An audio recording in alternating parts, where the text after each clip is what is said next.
Hello, and welcome to the 26th Annual Vermont Grazing and Livestock Conference. I'd like to take a moment to thank our sponsors, to bring special attention to the National Grazing Lands Coalition, Food Animal Concerns Trust, Morrison's Custom Feeds, Rural Vermont, and the Vermont Agency of Agriculture, Food, and Markets. Please visit all of our sponsors' virtual booths for more information about their work. I'd also like to thank our partners. They help make our work possible throughout the year. The National Institute of Food and Agriculture, United States Department of Agriculture, Cedar Tree Foundation, and the Forrest C. and Francis H. Latner Foundation. And now I'd like to talk a little bit about how to use Whova to improve your conference experience. During the sessions, we will take Q&A from the audience. You will submit your Q&A questions under the Q&A tab to the right of the session recording. If you blow the session recording up to full screen, you will lose the tabs to your right. So just remember that you'll have to minimize them, the screen, when you have a question in order to put your question in the Q&A tab. You can also see other attendees' questions. This allows the upvoting of questions to increase the likelihood that they will get asked and answered. There is a chat tab here. This is for you and other attendees to share your wisdom. We will also use it to post resources from the presentations. And you will also find the live captioning link here in the chat tab. For the live captioning of each session, you will cut and paste that link into a new browser window. Please use Google Chrome as your browser. There's also a polls tab and a community board tab. The polls tab will help you provide feedback to the presenters. And the community board will allow you to connect with other attendees. There are a number of networking features within Whova that helps you connect to other attendees. One new feature is the speed networking sessions. We will be hosting one speed networking session on the 22nd from 11:30 to 12:30. This is an opportunity for farmers to sit together and chat at a virtual table. Every 10 minutes, you will be shuffled to a new virtual table, but you'll have a chance to introduce yourself and say hello to new and old friends. You can also email, text, or video call other attendees. You can do this for the next 6 months. For the next 6 months, you can host a virtual meetup or create a discussion group on topics of your choice. Again, please use Google Chrome as your browser, and you have this capability for the next 6 months. Did I mention that you can host a virtual meetup or start a topic discussion group? So this is under your community tab on the left. And there are a number of features where you can start to network with people who have similar questions to your questions. Thank you for participating and spending the time with us for the 26th Annual Vermont Grazing and Livestock Conference. I hope you enjoy the content.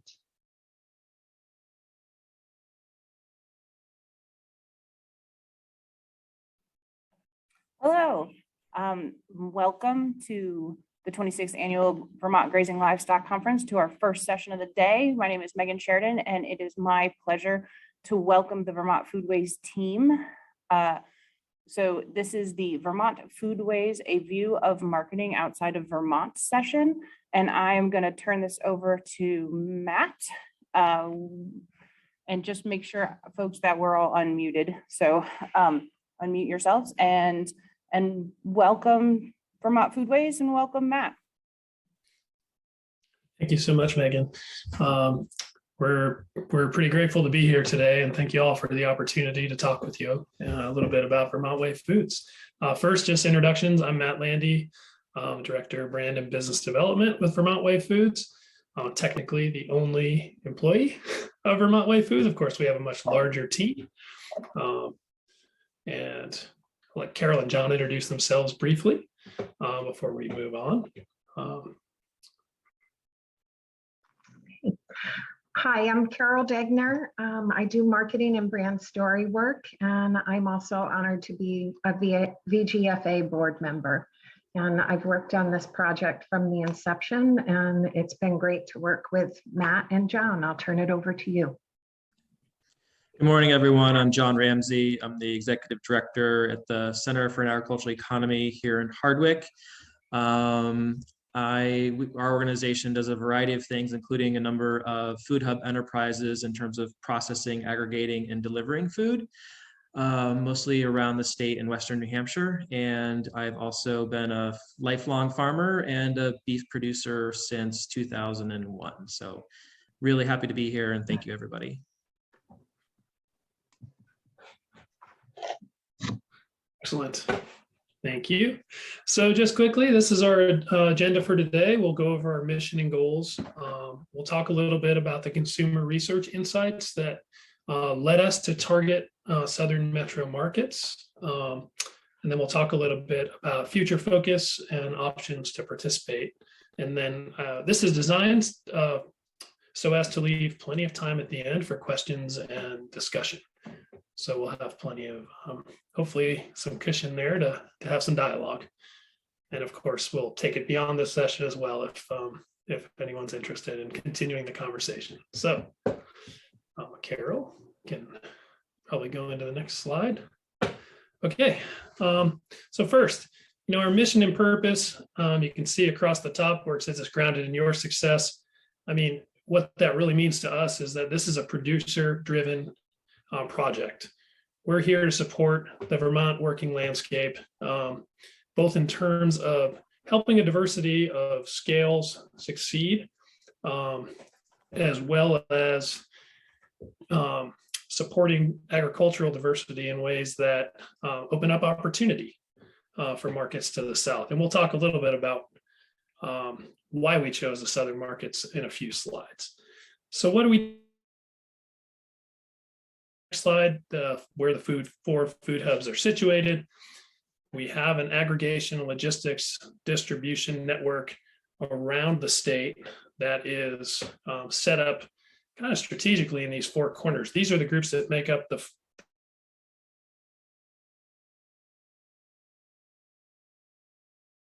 Green Mountain Farm Direct, the Center for an Ag Economy, which is John's organization, and Food Connects in Brattleboro. So, these four organizations are not only working with the Vermont Way Foods project to open up markets to the south, they're also working within the state to incrementally build out statewide distribution as we turn our attention to marketing in the south. So it is a multi-part mission. So, our regional marketing strategy to the south is one that we expect to be kind of ideally within the network, which means, if we grow within the Food Hub Collaborative, these are locally based community organizations. We're trying to return as much money to Vermont producers as possible. And with that embedded in our mission, we see a lot of synergy here in being able to open up these markets and bring the money back here. So that's a little bit about the four food hubs. John, do you want to talk a little bit about how the food hubs came together, potentially? You might be muted. Yes. Thanks, Matt. Yeah, I think that there are participants on the presentation, following the presentation here today, that have worked with us or some of these other organizations here. We are a organization ourselves that does a lot of different things in the community in terms of food access but we're also, as a group of organizations, building out capacity for aggregation. We're also looking at increasing some of our processing capacity for ourselves. Mainly that's on the produce side of things. And as a group of organizations, we all offer a variety of services. Again, I think there's several of you in this presentation that have worked with our business planners or business planners from the Intervale Center, for instance. So yeah, a group of organizations that are, sort of applying a bunch of different services to farmers and communities across the state in a variety of ways, that supports the local food system. I'll talk more specifically later about some of the instances of our work in the intersection of moving food around the state. Thanks, John. Yeah, so why go south? I think that's an important question. I think a lot of successful entities within the state of Vermont have found that, of course, the population centers to the south have been somewhat lucrative markets. And I think a lot of the formation of Vermont Way Foods is based around that concept. As you can see, 31% of the farmland, 4% of the population. So if we are looking to expand our markets, we have to go where the people are. So we've created, an intentional strategy of marketing Vermont as Vermont, and you'll see in Carol's presentation that really resonates with folks in these markets, especially a certain consumer segment that makes up a large percentage of the population. We are committed to marketing Vermont as Vermont, using that as our, I'd say it's our value add. I think it resonates with folks, and Carol will take you through the details on that.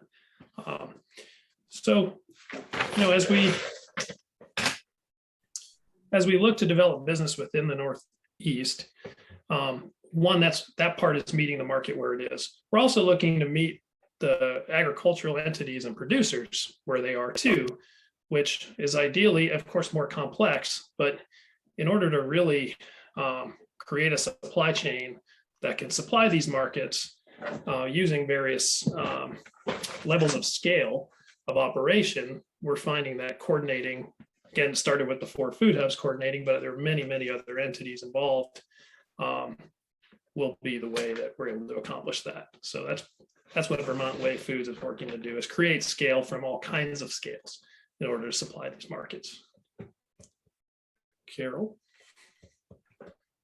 Okay. Turn it over to Carol for some highlights on the Wonderful. consumer research that led us here.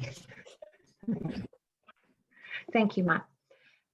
What we did early on when we started this work was we initiated 2 pieces of research, one being quantitative, going into Simmons database, where people are interviewed all across the country, thousands of people, and they're asked questions about their shopping and eating behavior.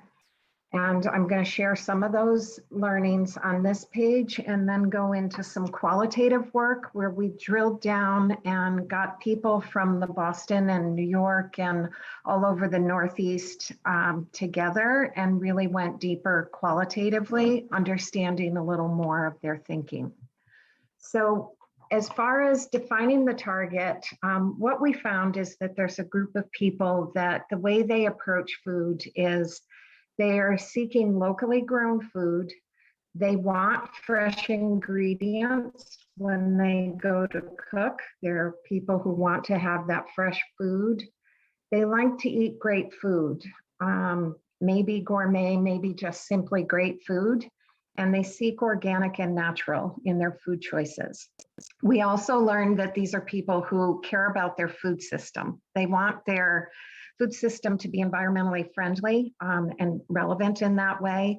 They want to find businesses that act ethically, and importantly for all of you raising animals, that the animals are raised ethically and humanely. So these are what we call their food values of going into this from the get-go. And what we were able to do from this quantitative data is find out how many of these people exist. And literally 1 in 4 people, for every 4 people, 1 of them would say, yes, absolutely, I share that mindset. That's 25% of Northeasterners believe in that.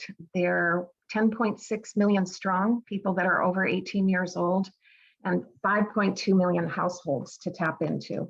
And the good news is these people buy a lot of groceries. They're buying a lot of food. They invest over 78 billion annually in their grocery purchases in the Northeast. So that was encouraging information for us. And we went further in this qualitative and we found out more about the whys behind it. It starts from this value-based approach to what they're seeking. And when we asked them about Vermont, like we gave them different positioning concepts. And one of them, it was very interesting. We talked about this as a whole new way of approaching food, a different kind of food system. And they said, hold on, wait a minute. Vermont never lost its way. Vermont is a place that's always done things the right way in their mind, always doing things the way they were traditionally done. And one of the quotes from that, it's the way food should be grown and animals should be fed. This is the original food system reinstated, bringing back the way it was when my great grandmother lived, when there was really fresh food, really accessible. So they come into this with this perception of what Vermont's food is all about. And the great news for all of you who are grass-fed meat farmers is that it was standout. We didn't ask them which categories, but we said, what are you willing to pay more for? And quality meats was something that were some of the first words that came out of their mouth. They said, I pay more for protein sources, better raised meats without steroids. They also say that about organic vegetables. That means great flavor. They said organic and grass-fed simply taste better. They believe that grass-fed meat is more tender and more tasty, and they'll pay more for that, as well as things like free range or grass-fed. And that carries on to their perceptions of produce, of no pesticides and things that they'll splurge on, talking about they're going to invest more if they want to create a nice cheese plate or entertaining or things like that. Those are occasions where they'll really step up the money that they're going to invest. And then we talk to them, we call it Vermontness. We may have made up our own word, but the idea that people have a view of Vermont, particularly those people who are living in cities, that is really an idealized view about what the people that live here in Vermont are all about. They view Vermonters as people who are living a balanced and active lifestyle. They care about their well-being, their community, and good food. They view us as being happy here. We're more laid back and outdoorsy and have less hustle and bustle than certainly places like New York City. And you know, the quote on the right in red, Vermont is green and fresh. The people are educated and they care about the planet. The people are happy and working hard. These little towns that are idyllic and the people have chosen a lifestyle. They're about community, they're smart people and a slower pace of life. I know for many of us, it doesn't really feel like it's a slower pace of life here. We do have busy lives, but this is important to keep in mind what their perception is. So all of that is well and good. And many of you may know that. But what's important here is those views of what Vermont is all about translates directly to how they view the food that comes out of Vermont.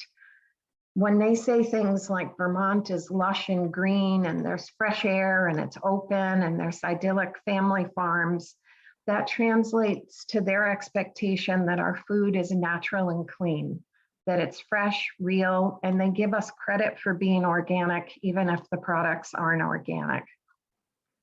That slower pace that I mentioned means it's a well-crafted life, taking time for what matters.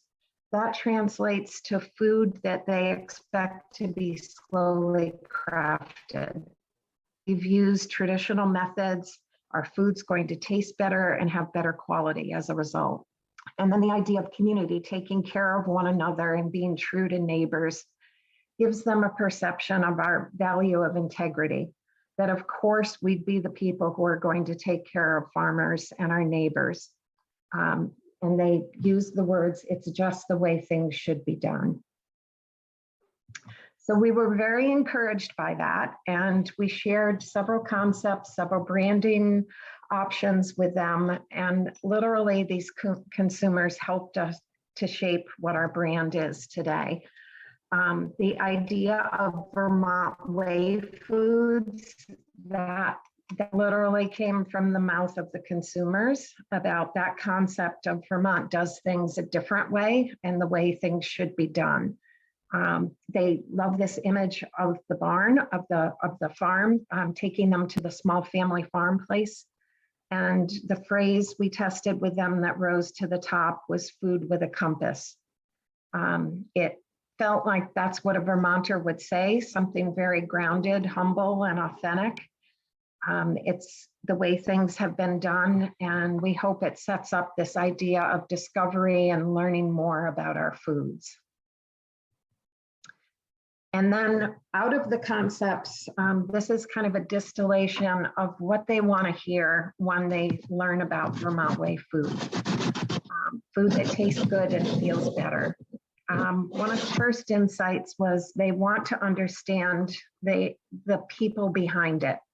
They love the concept of, these are real farmers, chefs, craftspeople, artisans, cheesemakers, meatsmiths, whatever it might be, that take things a little slower and lead with our values. We operate in community, not factory. And then 3 pillars of what gives us a reason to believe that this is a different type of food is that our whole Vermont Way Foods premise is to help farmers and makers be successful. That's what we're all about, is making sure that that happens. And we know time and time again, we have a portfolio of products here in Vermont that are award-winning crafted food. And the important thing that we can add, this group can add now, given the systems in place, is that 100% of the food that we can offer will be traceable back to the farm. And we are finding our way on packaging and communication to be able to demonstrate this is the actual farm where these vegetables or these products came from. And then wrapping it all up, our compass guides our path. We grow food that's more sustainable, more equitable, and more ethical, and more delicious. Food from the heart, food that tastes good and feels better. Food grown the Vermont way. So just leaving you at the end of this section, there's much, much more behind this on research. And even if you don't participate in the Vermont Way Food Program, these are just a few words of advice of what you could take away for your farm or for your marketing approach that would come from this rich learning from research.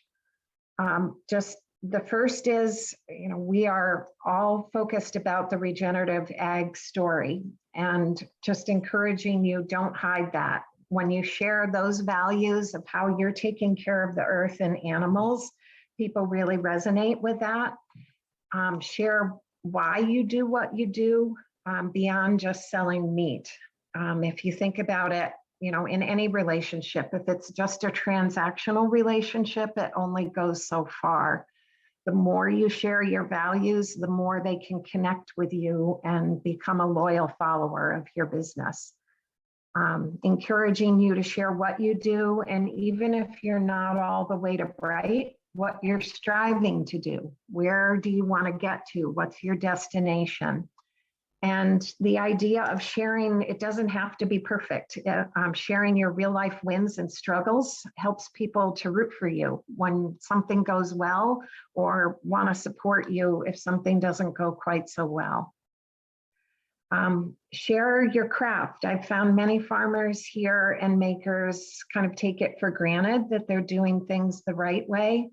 If there's something in particular you're doing that's a traditional method, done a little slower, that you've put some extra care in it, by all means, please share that with people. That will matter. And demonstrate how those extra steps translate to better taste and better quality. And even if it's nothing more than what's your favorite cut of meat, or how do you enjoy grilling it or cooking with the foods that you offer. People love to hear that, and that gives them ideas for them wanting to continue purchasing their products. And then lastly, just don't hide the fact that you're Vermont. Vermont appeal, I would argue to say now during COVID and all of that, the appeal of Vermont is even greater now. Letting people know where you're from, what your place is like, your farm is like, the local fresh, the quality.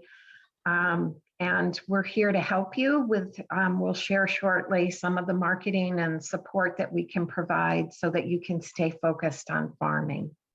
So I'll turn it back to Matt now so you can share where we're going with the program. Thank you, Carol. So I'll go through a couple elements of what we're working on now as we seek to operationalize this vision. As Carol's kind of taking you through where the vision came from, and also just a little bit about the, I think this idyllic vision of Vermont food that, may not even be just limited to the Northeast.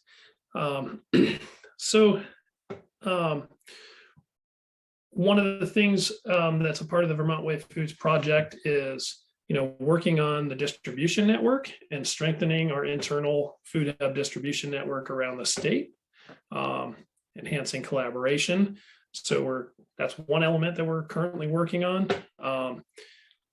There's a supply chain engineering component to this. I guess that's what I call it. Really, it's just building partnerships and understanding which producers would gain value from this and have an interest in participating. So that's really part of the current stage right now. I think with the meat supply chain, one of the key elements, of course, is infrastructure. And maybe that'll be something John can speak a little bit to later on in the presentation, where we're trying to get to a place where we can, support operations of all scales, given that we're still, of course, at a fairly small scale ourselves. So we're hoping to talk a little bit about that later on, but of course, opportunities for everyone to participate within these boundaries. Carol talked a lot about kind of this vision of Vermont food with using words like regenerative and organic. Pastured, of course, is another word like that. I think it's one thing that'll be fairly critical as we operationalize this is that we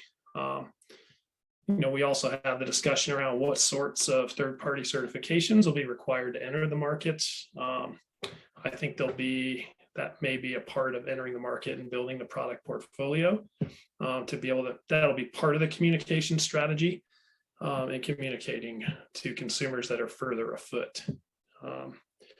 But so right now, just kind of I think of this as kind of a layering of services. We have the operational side, we'll have a business development component, and we'll also have kind of this supply chain work that the food hubs are already very heavily engaged in supporting. So that's kind of what we're working on now.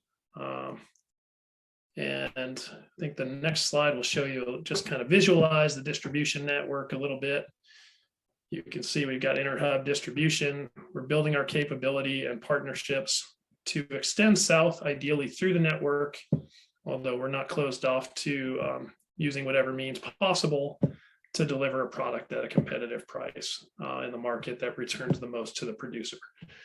And then, of course, on the branding side, we've got this brand we've created. You also heard a little bit in Carol's comments around source identification. That's also really important to us. It depends really, if you're a producer that has a brand that's really important to you, this doesn't shut off the conversation. We like to have that conversation still. And we only want to deploy the Vermont Way Foods brand where it makes sense or where it adds value.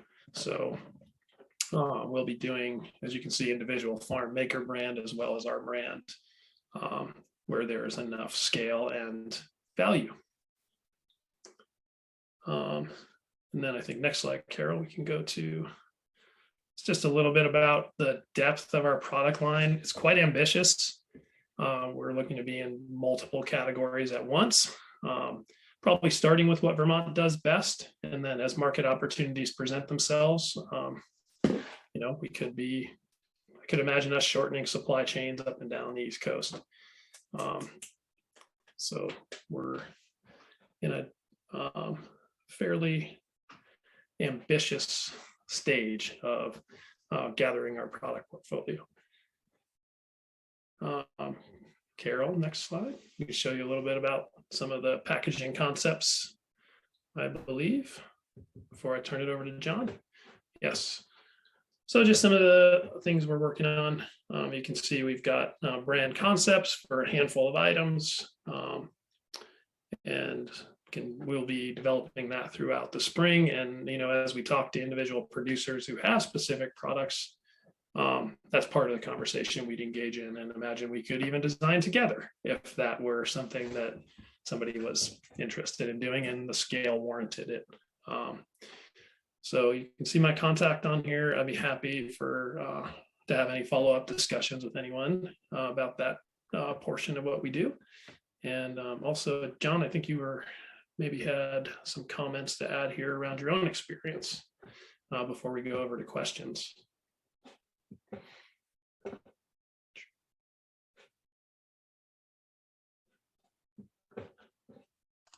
Thanks, Matt. Carol, if you could back up a couple of slides to the map with the arrows sort of pointing all around. There you go. Yeah, exactly. I thought I would just take a minute and talk a little bit about what these organizations are doing here on the map. And maybe one sort of thing to sort of leave with all of you is that even if in the end you're not a producer that engages with Vermont Way Foods, between the Food Hub network that is being established, there's probably an opportunity for your farm and your operation to engage with one of these food hubs in some way or some shape or form. 2 years ago, in January 2 years ago, CAE took on a trucking enterprise that had previously been privately owned, Farm Connects. And over the last 2 years, we've really significantly increased our fleet capacity, our capacity to move product around, and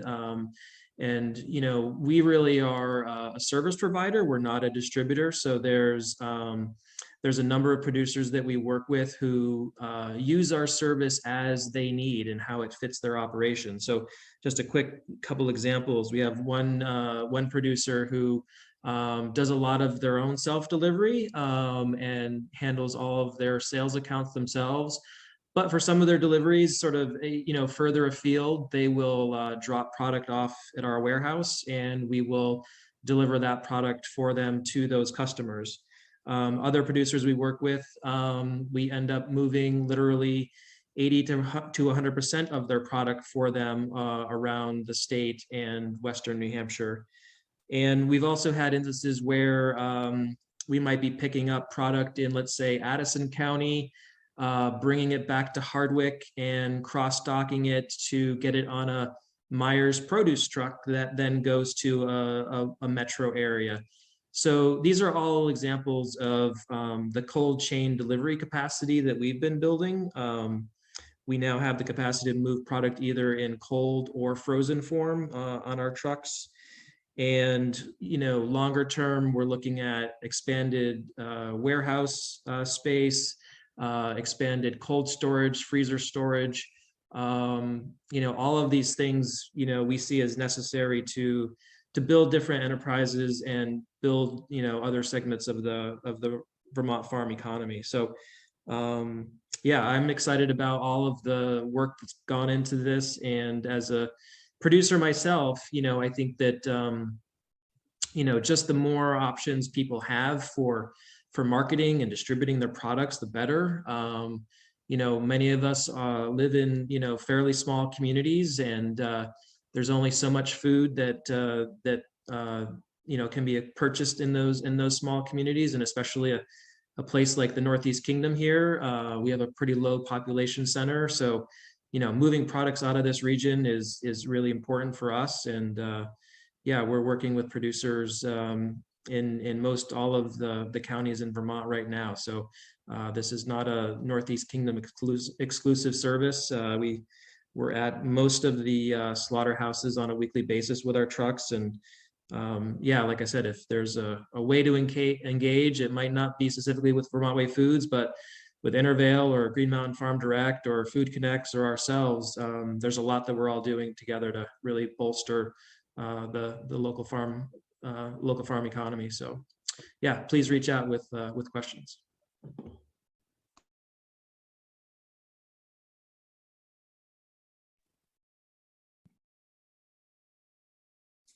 Are you guys ready to open for questions? Are we opening the session?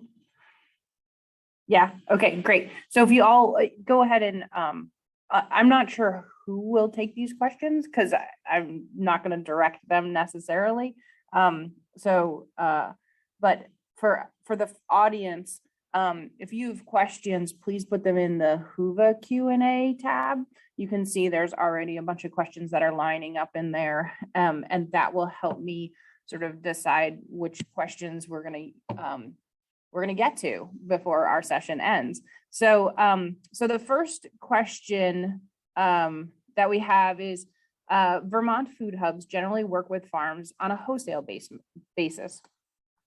Is there an aspect of Vermont Way Foods that helps farmers capture value above the wholesale level?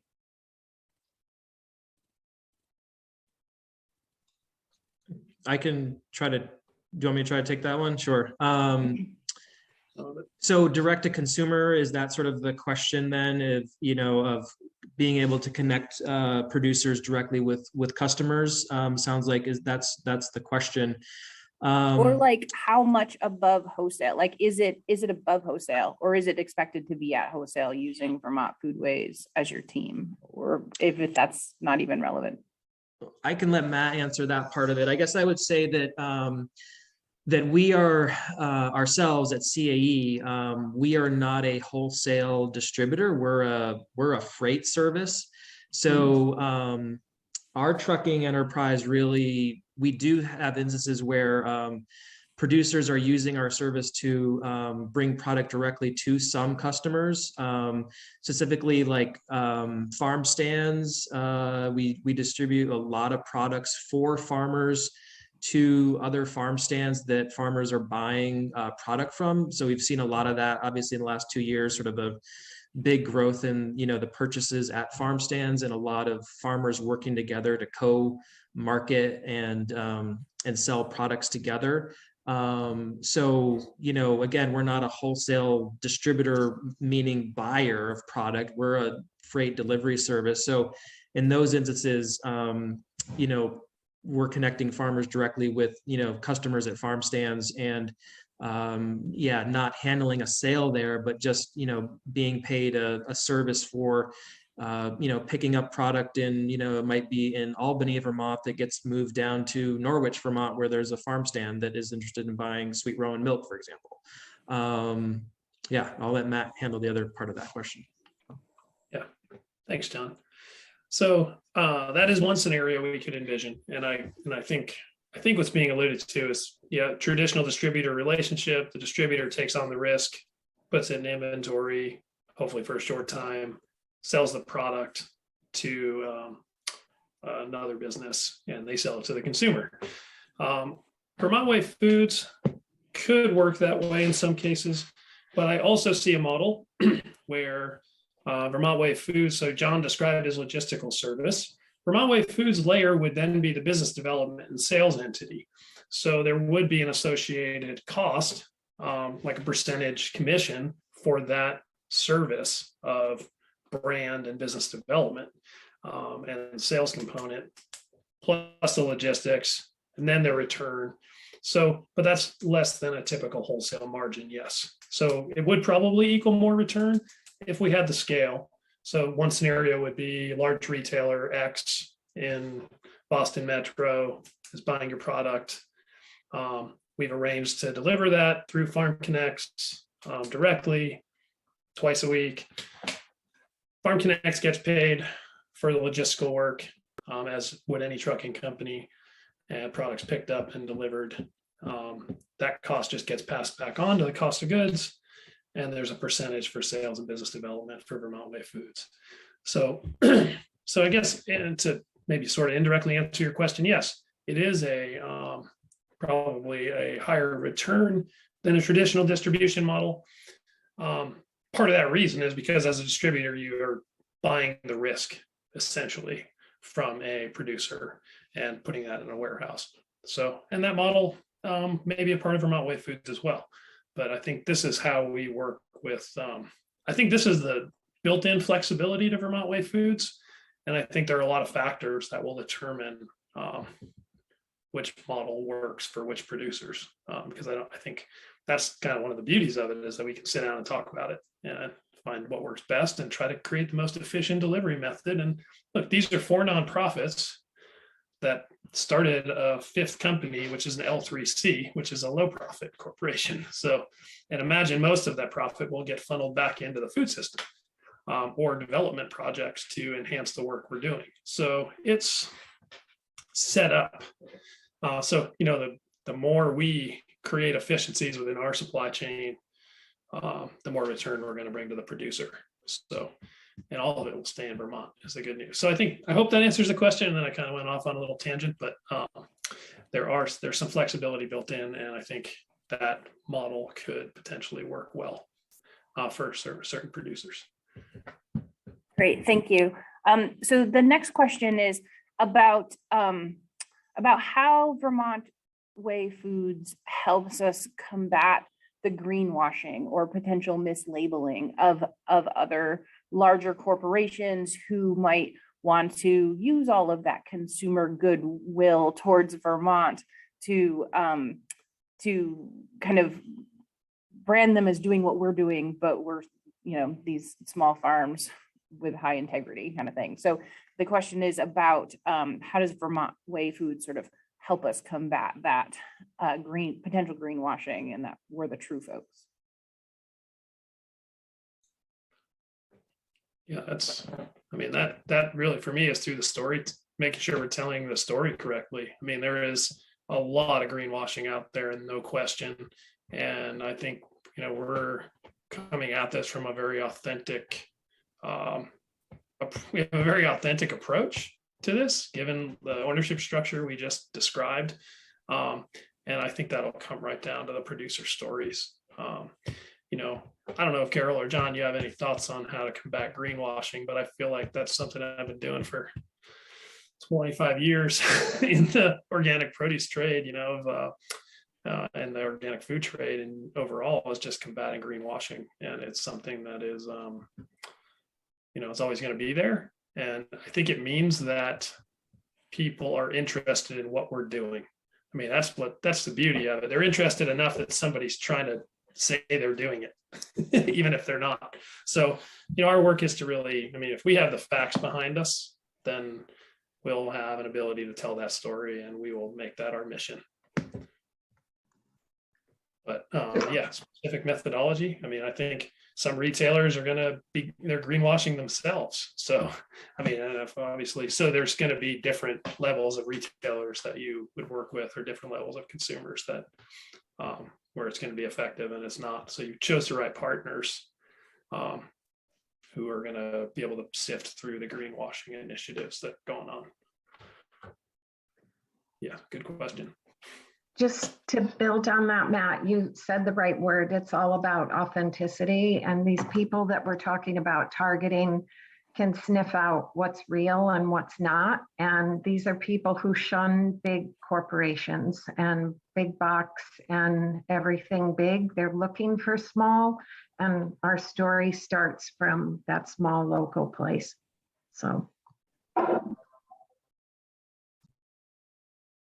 Great. So I think this kind of is the question that we always have that threads from this is like, how much are we at risk from that?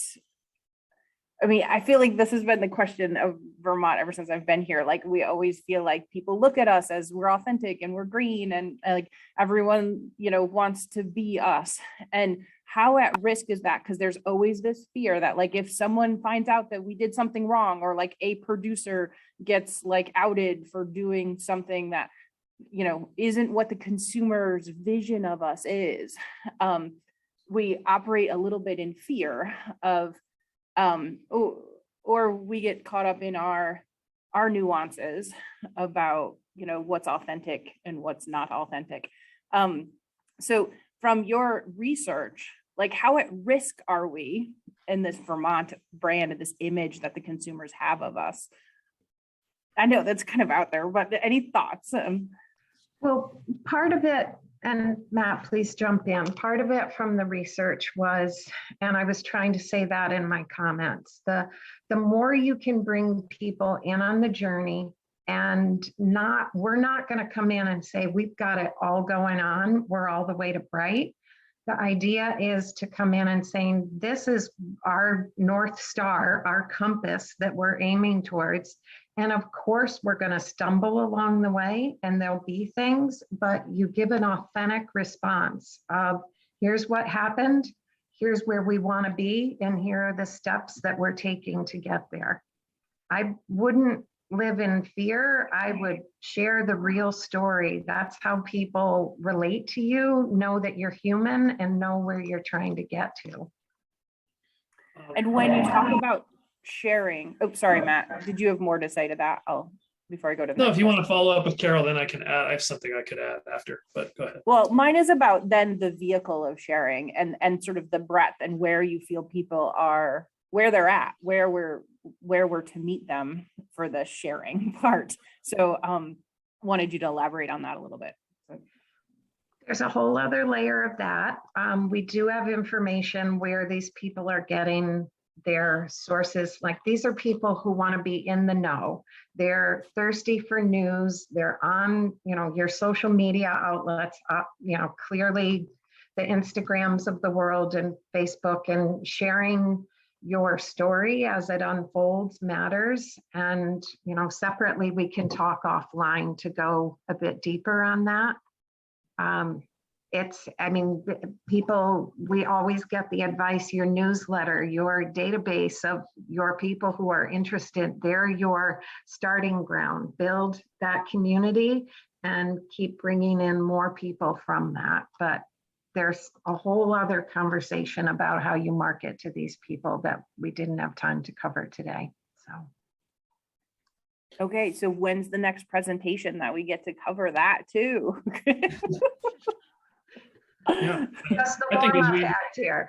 I was going to say, as we define the brand elements, I think there, and again, we want to build in flexibility to that, but I think there will be an element of like, you see larger entities getting into the game with regenerative certifications, and that's going to speak to a certain group. And it's, in some ways, it is important in communicating. Third-party certifications can be important in communicating the message. But I think at our scale, and in order to invite as many types of producers into the tent, the proverbial tent, as possible. I mean, I saw one question in the chat, which I thought was a great one, about buying non-GMO feed and having a question about glyphosate. And then a producer producer of the feed presumably not being able to rule out glyphosate. Man, I don't know if I can rule out glyphosate anywhere at this point. It's like, I feel like we've been spraying these chemicals, and but it's a matter of that intentionality and that integrity, and being able to tell a story of that integrity is something that I think we as smaller scales without those, as we aspire to reach the, places where those types of certifications are viable, they make sense because of the market you're in, at a certain scale. As we're on our journey toward that, and if maybe some that'll never make sense, being able to tell those stories of integrity are part of the Vermont Way Foods brand. And I think that's, when you're digging that deep, then we will find a way to communicate that. Right, Carol, we can do that. We can tell those stories. But at the same time, as we aspire to, I think, the easiest way to communicate that in some cases is these third-party certs, and we'll do the best we can. If I could jump in with one more, just seeing Matt's question in our chat here, just to build on that, like it's certifications and also values from the other direction. And Matt asked a question specifically, Matt Garcia, sorry, not Matt Landy. Matt Garcia asked a question about, do they care about social justice, economic viability of farms and labor and all of that? And the answer is yes, yes, and yes. These are people that don't take offense to, they want to root for the underdog in many ways. And that was one of the things when you go a level deeper about the farmers, they want to feel that they're keeping people in business, that these are people that care about social justice, that are just match their values and are living their values, and all of that comes along with it. So sorry to jump ahead to another question, but weaving it into the conversation.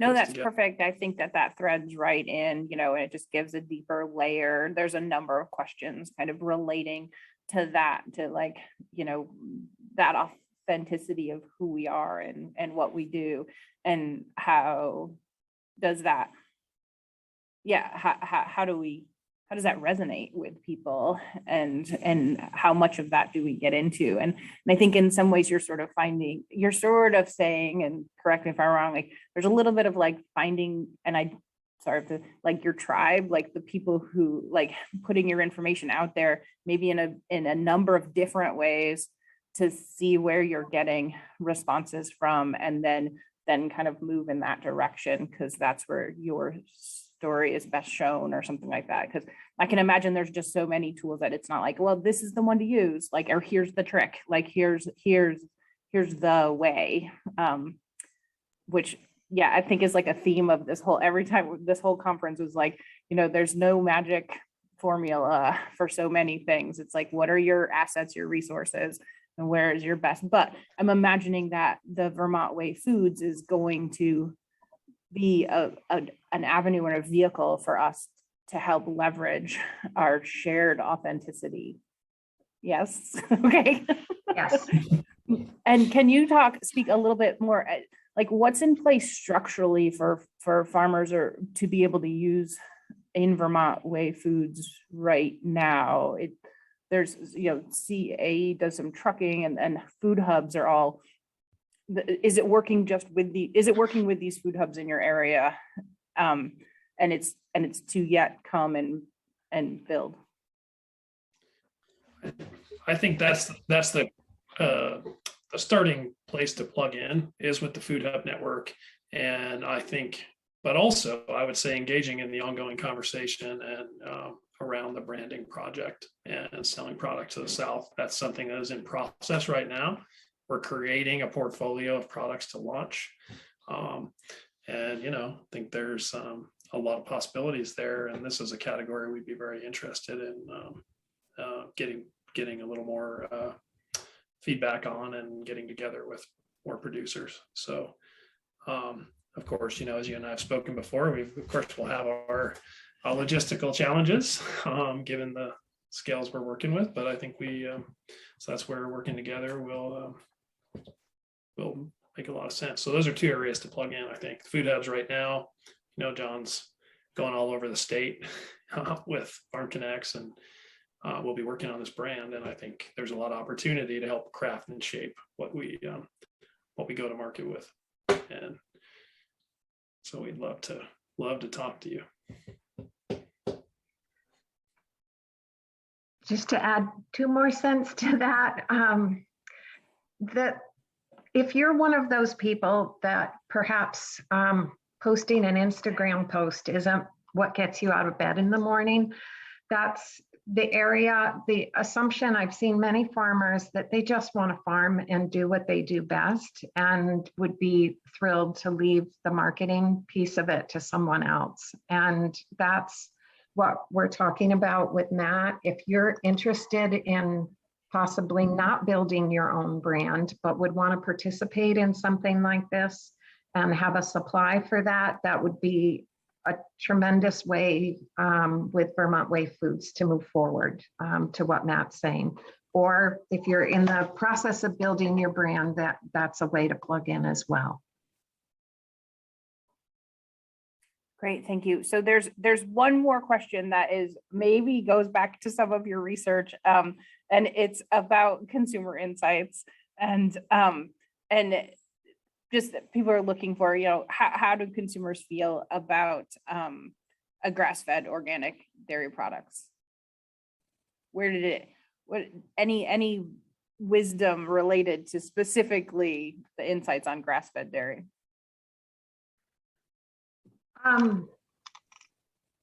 We were talking / organic, so I'm not sure.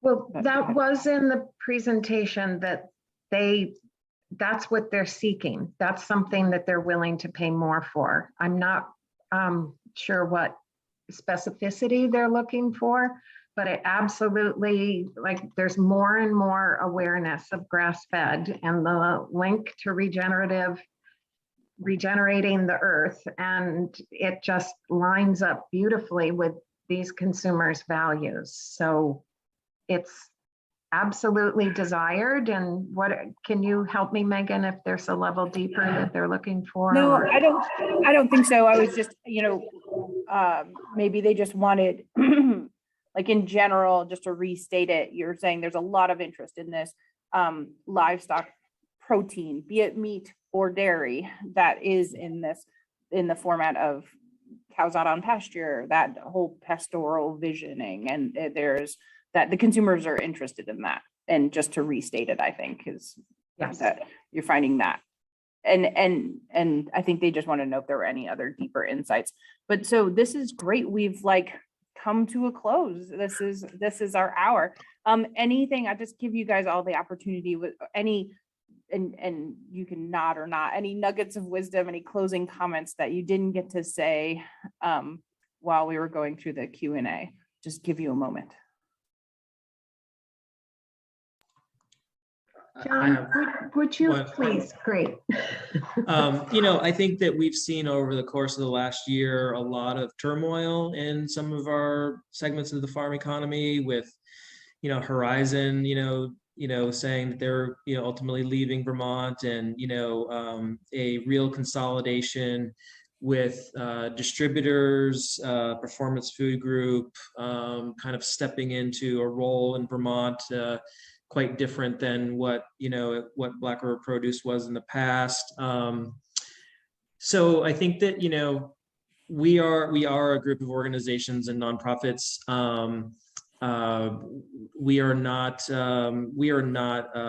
running these enterprises for profit generating purposes. We're really here to support growing the segments of the farm economy and supporting producers who are trying to look into the future and say, how will my farm or my business evolve, and what kind of services will be necessary for those transformations to take place. So I think that for us, it's really about the long term and building alternatives for people to engage, whether it's markets, whether it's logistics, whether it's infrastructure, technical assistance, access to capital.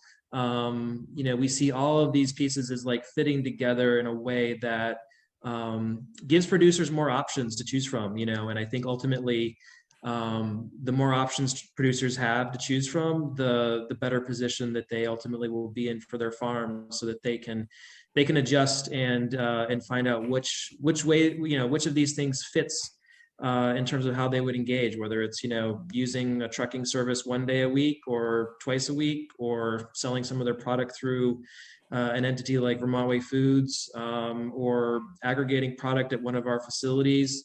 Trying to create options for the future for everybody. So that's where our thinking is anyway. Super. Thank you very much. So if any of you want to get in contact with Carol or Matt or John, this is open. You can continue to ask questions. They can come back in. You can also direct email them in the speakers. You can find their contacts in the speakers page. So thank you very much for spending your time with us and sharing all of your wisdom to the Vermont Food Way folks. Vermont Way Foods. I gotta say that right. Vermont Way Foods. I've said that. But thank you very much. And for everyone out there in Hoover Land, our next session starts at 11:30. So back here, 11:30. And that is to make hay or not to make hay. That is the question. So thank you all. And we'll see you back here at 11:30. Bye. Thank you. Bye.